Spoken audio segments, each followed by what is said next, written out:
dejando lugar del conducto hialoideo, que más adelante se los explicaré con el nervio óptico.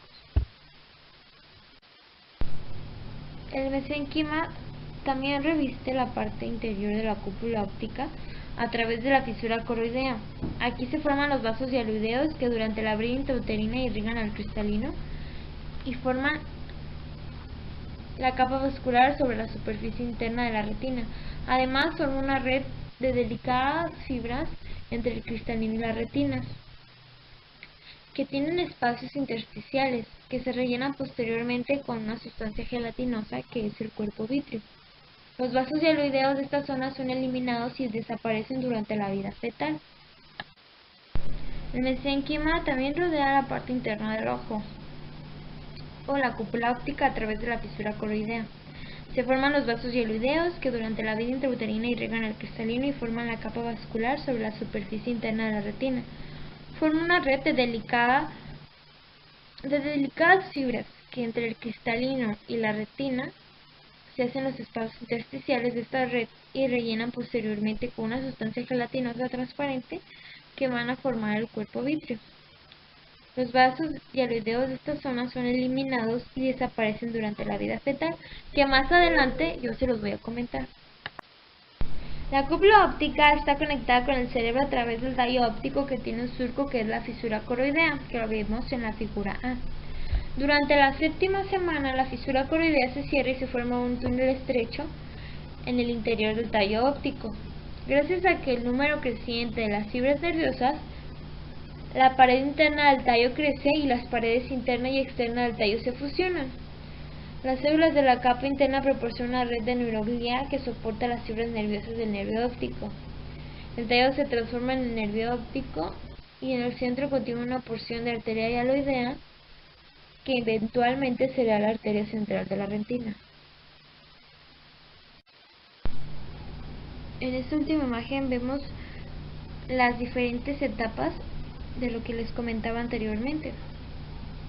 Como primeramente se encuentra en la fisura coroidea, pasan las fibras nerviosas, las células se fusionan y así la fisura coroidea se puede unir y así crear un túnel en donde se va a crear las fibras nerviosas del tallo óptico, que eventualmente será el nervio óptico.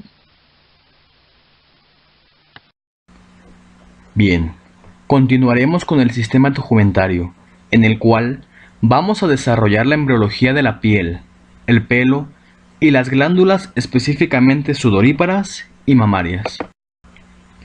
La piel es el órgano más grande del cuerpo y tiene un origen doble.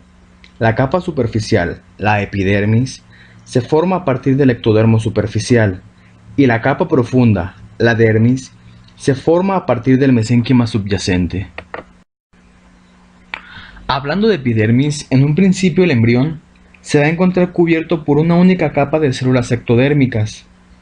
Al principio del segundo mes, dicho epitelio se divide y en la superficie se deposita una capa de células aplanadas, conocida como peridermo o epitriquio. Con la posterior proliferación de células en la capa basal, se forma una tercera capa intermedia. Generalmente, las células del peridermo son desechadas durante la segunda parte de la vida intrauterina y podemos encontrar algunos restos en el líquido amniótico. Durante los primeros 3 meses de desarrollo, la epidermis es invadida por células de la cresta neural. Estas células sintetizan pigmento de melanina en melanosomas. A medida que los melanosomas se acumulan, van a ser transportados hacia las prolongaciones dendríticas de los melanocitos y van a ser transferidos intercelularmente hacia los queratinocitos de la piel y del bulbo piloso.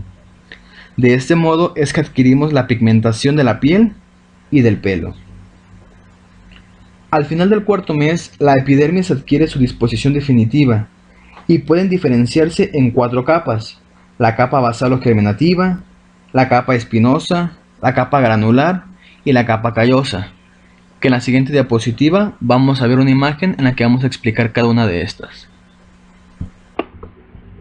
Retomando un poco de nuestra diapositiva anterior, observamos en nuestra imagen A que en un principio el embrión se va a encontrar rodeado por una única capa de células del ectodermo. va a seguir proliferando dicho epitelio, formando la capa basal. Superficialmente se va a formar esta capa de células aplanadas, conocida como peridermo. Entre dichas capas se va a formar una capa intermedia. Nuestra epidermis va a seguir proliferando hasta que se formen las 4 capas definitivas.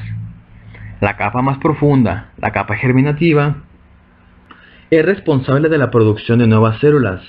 Más tarde, en esta capa se van a formar crestas y depresiones que se van a reflejar en nuestra superficie de la piel, como nuestras huellas dactilares. Superficial a esta capa encontramos la capa espinosa, que como podemos observar está formada por células muy grandes, poliédricas, las cuales van a contener tonofibrillas finas. Superficial a la capa espinosa encontramos a la capa granular, la cual contiene pequeños gránulos de queratoyalina.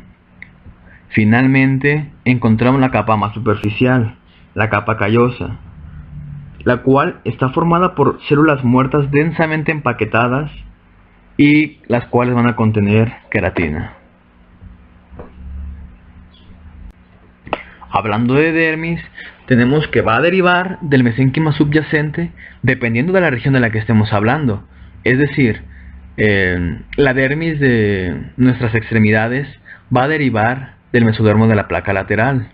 La dermis de nuestro dorso va a derivar del mesénquima del mesodermo paraxial. La dermis de nuestra cabeza va a derivar del mesénquima de las células de la cresta neural. La dermis se va a encontrar dividida en 2 capas, el córeo y el subcóreo. Durante el tercer y cuarto mes, este tejido, el córeo, va a formar papilas dérmicas proyectadas hacia la epidermis. Dichas papilas van a contener un órgano diana, ya sea sensitivo o capilar. La capa más profunda, el subcóreo, contiene grandes cantidades de tejido graso. Al nacer, la piel está recubierta por una pasta blanquecina, conocida como vernix gaseosa o unto sebáceo, que ya en nuestras clases de periodo fetal hayamos visto esto.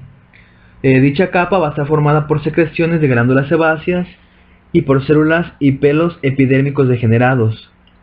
Esta capa se va a encargar de proteger la piel de la acción macerante del líquido amniótico.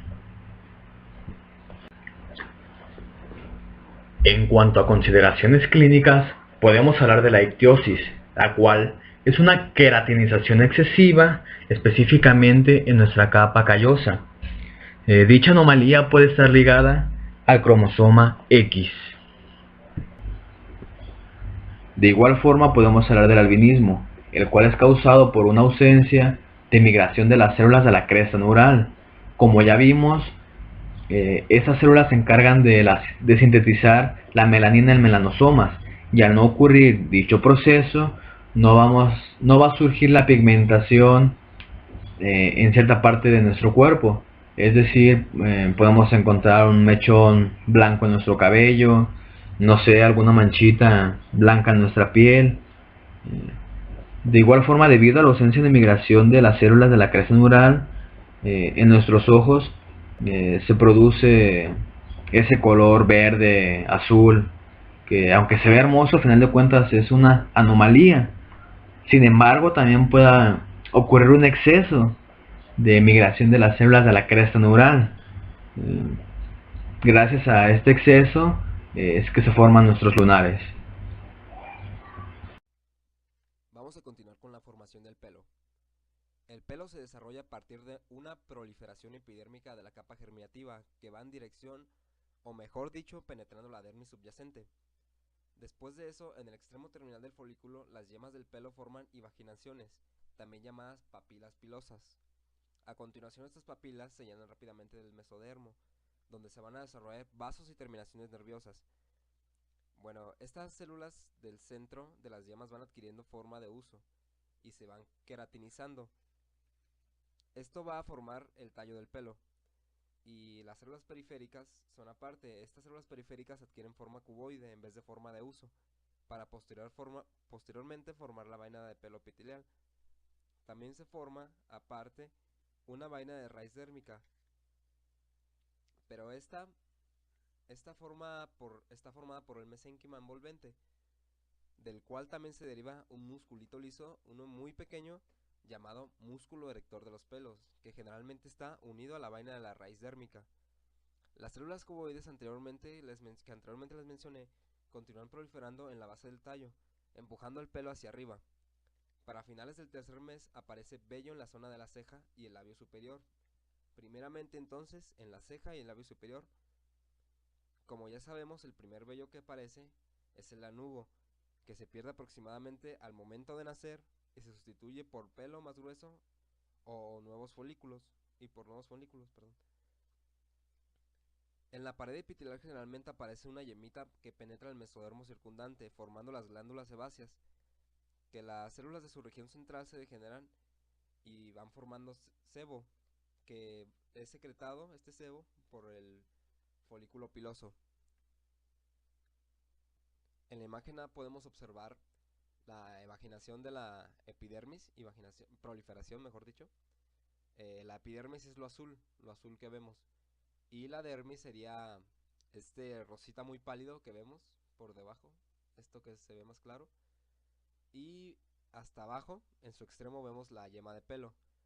En la imagen B vemos la papila pilosa y las células cuboides de alrededor, que van haciendo crecer al pelo, al vello. Y esta bolita que se ve, esta bolita, sería el comienzo de la formación de la glándula sebácea, que en la imagen C ya se ve desarrollada. Y esto naranjita que se ve son las fibras del músculo liso que les había mencionado, que es el músculo erector de los pelos, y en su extremo podemos observar los vasos sanguíneos y las terminaciones nerviosas que les había mencionado.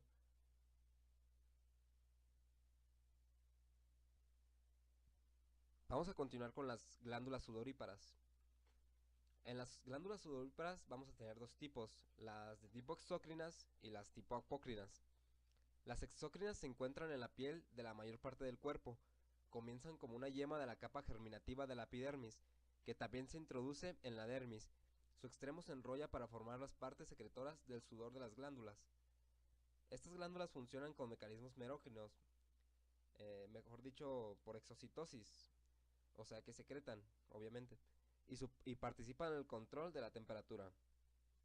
Mientras que las glándulas apócrinas se forman en lugares donde haya pelo corporal, como puede ser la cara, las axilas, el pubis, entre otras regiones. Estas glándulas se comienzan a desarrollar en la pubertad y se desarrollan en las yemas de los folículos pilosos.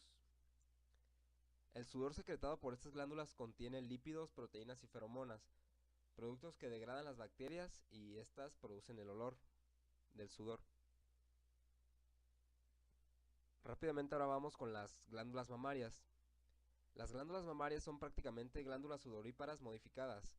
Primero aparecen como bandas bilaterales de epidermis engrosada, llamadas líneas o crestas mamarias, que las podemos observar en la imagen A. Esto azul es la proliferación de la cresta mamaria, y en la parte posterior vemos el mesénquima. En un embrión de 7 semanas estas líneas se van a extender a cada lado del cuerpo, desde el origen de la extremidad anterior hasta el origen de la extremidad inferior. Aquí lo observamos en la imagen C. Esta línea azul que se muestra desde el origen de la extremidad superior hasta la extremidad inferior. La mayor parte de esta línea desaparece poco después de formarse, excepto por una pequeña porción en la región torácica que va a penetrar en el mesénquima subyacente, donde se van a formar de 16 a 24 brotes, que a su vez originan pequeñas yemas sólidas. Estos brotes se canalizan hacia el final de la vida prenatal, formando conductos galactóforos, que los vemos en la imagen B. Estos son los conductos galactóforos. Al nacer, los conductos galactóforos no tienen alvéolos y por lo tanto no tienen aparato secretor, sino hasta la pubertad, gracias a los estrógenos y la progesterona, estimulan la ramificación de los conductos para formar alvéolos y células secretoras. Después del nacimiento, esta fosa que vemos aquí en la imagen B, se llama fosa epitelial y va a formar el pezón.